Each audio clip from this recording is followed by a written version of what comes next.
নবম দশম শ্রেণীর রসায়ন বইয়ের দ্বিতীয় অধ্যায়ের যে ক্লাসটি আমরা শুরু করেছিলাম, আজকে তার 3 নম্বর পার্ট আমি বের করতে যাচ্ছি। 3 নম্বর পার্টে আমরা আশা করছি যে অধ্যায়টি সম্পূর্ণ শেষ করতে পারবো। আমাদের আর 4টা মতো টপিক বাকি আছে, তা হলো গলন, স্ফুটন আর হচ্ছে এই পাতন এবং ঊর্ধ্বপাতন। তো চলো অধ্যায়টি শুরু করা যাক, মানে অধ্যায় লাস্ট ক্লাসটি বলতে গেলে আর কি, লাস্ট ক্লাসটি শুরু করা যাক।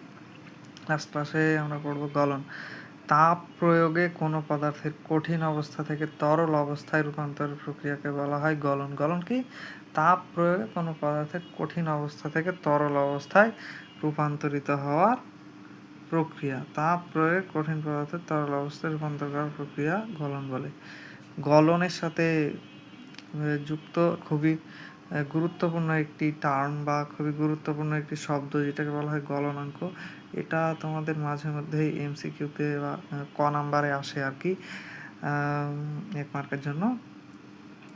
এক বায়ুমণ্ডলীয় চাপে তাপ প্রদানের ফলে যে তাপমাত্রায় কঠিন পদার্থ তরলে পরিণত হয়, সেই তাপমাত্রাকে উক্ত কঠিন পদার্থের গলনাঙ্ক বলে। তাহলে কি এখানে বিষয়টা কি আছে? এক বায়ুমণ্ডলীয় চাপে হতে হবে, আর যে পদার্থে যে তাপমাত্রায় কোনো পদার্থ কঠিন থেকে তরল অবস্থায় রূপান্তরিত হয় তাকে বলা হয় গলনাঙ্ক। মানে চাপ 1 বায়ুমণ্ডলীয় হওয়া লাগবে। গলনাঙ্ক নির্ণয়ের ক্ষেত্রে চাপ 1 বায়ুমণ্ডলীয় হওয়া লাগবে। এবং গলনাঙ্ক কি? গলনাঙ্ক মূলত হচ্ছে একটি তাপমাত্রা।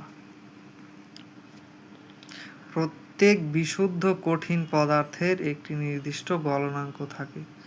যেমন বরফের গলনাঙ্ক কত? 0 ডিগ্রি সেন্টিগ্রেড। 0 degree centigrade. আর একটা টপিক হচ্ছে স্ফুটন। তাপ প্রয়োগ করলে তরলকে গ্যাসে রূপান্তর করে।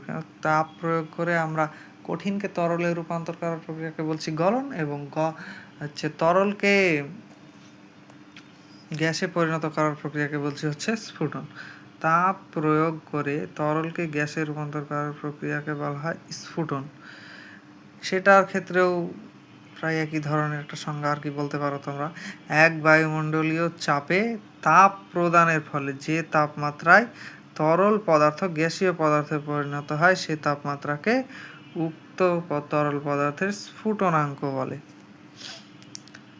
অনুরূপভাবে যেমন তরল পদার্থের কঠিন পদার্থের একটি, প্রতিটি বিশুদ্ধ কঠিন পদার্থের একটি যেমন হচ্ছে তোমার গলনাঙ্ক থাকে, তেমনই প্রতিটি বিশুদ্ধ তরল পদার্থের একটি নির্দিষ্ট স্ফুটনাঙ্ক থাকে। যেমন এক বায়ুমণ্ডলীয় চাপে পানির স্ফুটনাঙ্ক হচ্ছে 100 ডিগ্রি সেন্টিগ্রেড। স্ফুটনের কিন্তু একটি বিপরীত প্রক্রিয়া আছে। স্ফুটনের বিপরীত প্রক্রিয়া কি? ঘনীভবন। স্ফুটনের বিপরীত প্রক্রিয়া কি? ঘনীভবন।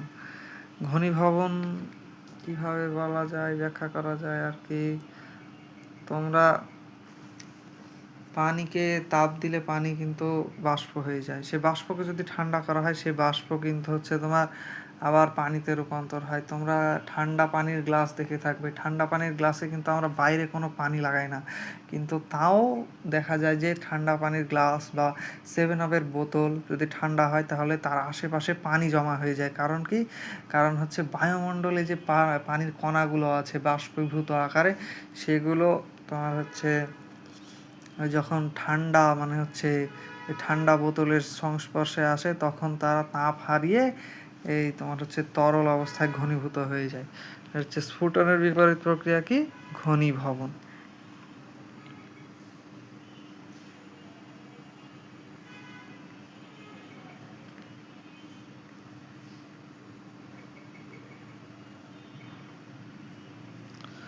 কিছু গুরুত্বপূর্ণ এমসিকিউ যেমন হচ্ছে তোমরা দেখতে পারো, সেগুলো হলো,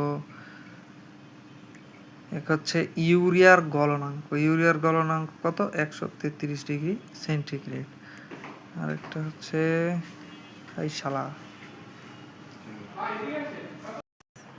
আরেকটা হচ্ছে সালফারের গলনাঙ্ক। গলনাঙ্ক এক বায়ুমণ্ডলীয় চাপে বিশুদ্ধ সালফারের গলনাঙ্ক 115 ডিগ্রি সেন্টিগ্রেড। তারপর কি আছে আর তোমাদের মতো? এই যে এই গ্রাফ তোমাদের বা ঘ নাম্বারের জন্য অনেক গুরুত্বপূর্ণ, তো ভালো করে দেখো এই গ্রাফটি।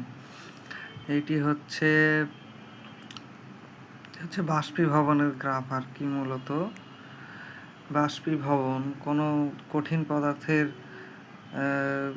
বস্তুকে যদি আমরা প্রথমে তাপ দিই তাহলে সেটা কি হবে, সেটা তাপমাত্রা বাড়তে থাকবে, আস্তে আস্তে সেটা এমন একটা পর্যায়ে পৌঁছাবে যখন সেটা গলে যাবে। সেই গলনাঙ্কের একটা রেখা আছে যেটা হচ্ছে এক্স অক্ষের সমান্তরাল, মানে ভূমির সমান্তরাল, চক্ষের সমান্তরাল। এটা হচ্ছে এই রেখা। এখানে এসে কিন্তু তাপমাত্রা বাড়ে না, 0 ডিগ্রি সেন্টিগ্রেডে তাপমাত্রা বাড়ে না। এই এ পয়েন্টে হচ্ছে তোমার ওই ধরো যদি এটা বরফ হয় তাহলে বরফ পানিতে রূপান্তর, মানে তরলে রূপান্তর হওয়া শুরু করে, এবং বি পয়েন্টে এসে এটা সম্পূর্ণরূপে তরলে রূপান্তরিত হয়ে যায়। মধ্যবর্তী অবস্থায় হচ্ছে বরফ এবং পানির মিক্সচার হয়ে থাকে।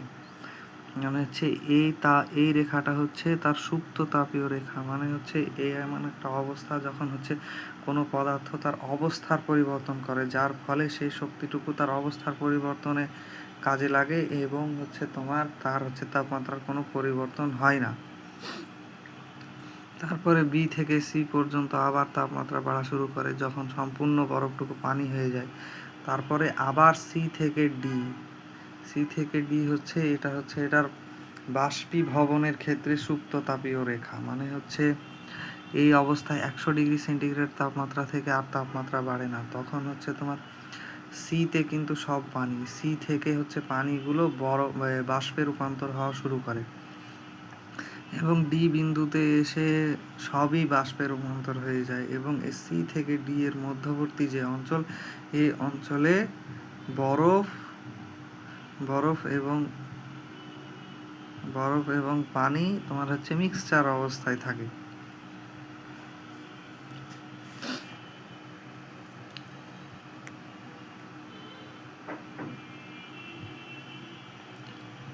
এটাই তোমরা যদি একটু ভালো করে গ্রাফটাকে এক্সপ্লেন করে দিতে পারো তাহলে আশা করা যায় তোমরা গ নাম্বারে ফুল 3 মার্কস পেয়ে যাওয়া।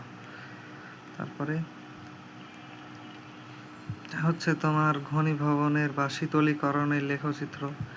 এটা তার বিপরীত আর কি ধরা যায়। তোমার এখানে 140 ডিগ্রি, 100 ডিগ্রির ওপরে উঠলেই তো ধরো সব বরফ বা সব পানি আর কি জলীয় বাষ্প হয়ে যায়। জলীয় বাষ্পগুলোকে যখন তুমি ঠান্ডা করা শুরু করবা তখন সেগুলো আস্তে আস্তে তাপ হারাতে থাকবে, তাদের গতিশক্তি কমতে থাকবে, এবং সেগুলো আস্তে আস্তে কাছাকাছি আসতে থাকবে এবং জলে রূপান্তর হওয়া শুরু করবে। এই 100 ডিগ্রি সেন্টিগ্রেড এই শুরু জায়গাটাকে যদি আমরা এ ধরি তাহলে এ বিন্দুতে জলীয় বাষ্পগুলো সব জলীয় বাষ্প হয়ে আছে, এবং হচ্ছে এ থেকে বি এই পয়েন্টে এরা হচ্ছে জলীয় বাষ্প এবং পানির মিক্সচার অবস্থায় থাকে। বি পয়েন্টে এসে সব পানি হয়ে যায়। তারপরে অনুরূপভাবে আবার তাপমাত্রা কমতে থাকে। বি এর পরে আমি ধরি সি, এইটা যদি বিন্দু হয় যেখানে এসে তোমার পানিগুলো বরফ হওয়া শুরু করেছে, তাহলে সি বিন্দুতে কি সব পানি তারা এগুলো বরফ হওয়া শুরু করেছে কেবল, এবং ডি বিন্দুতে এসে এগুলো সম্পূর্ণরূপে বরফ হয়ে গেছে। তাহলে সি আর ডি এর মধ্যে বরফ এবং পানি হচ্ছে তোমার মিক্সচার অবস্থায় থাকে।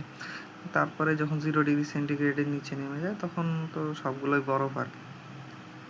এই আর কি, এটা হচ্ছে এই লেখাচিত্রগুলোর মূল কথা। এগুলোকে তোমরা নিজেদের ভাষায় যত সুন্দরভাবে এক্সপ্লেন করতে পারবে তোমরা হচ্ছে তত ভালো মার্কস পাবে আশা করা যায়।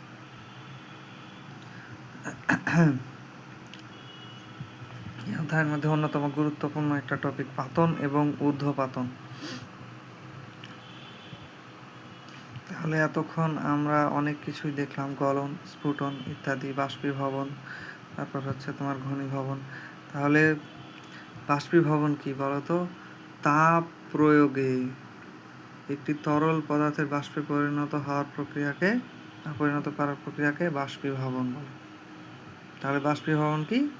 তাপ প্রয়োগের দ্বারা একটি তরল পদার্থকে বাষ্পে পরিণত করার প্রক্রিয়াকে বাষ্পীভবন বলে।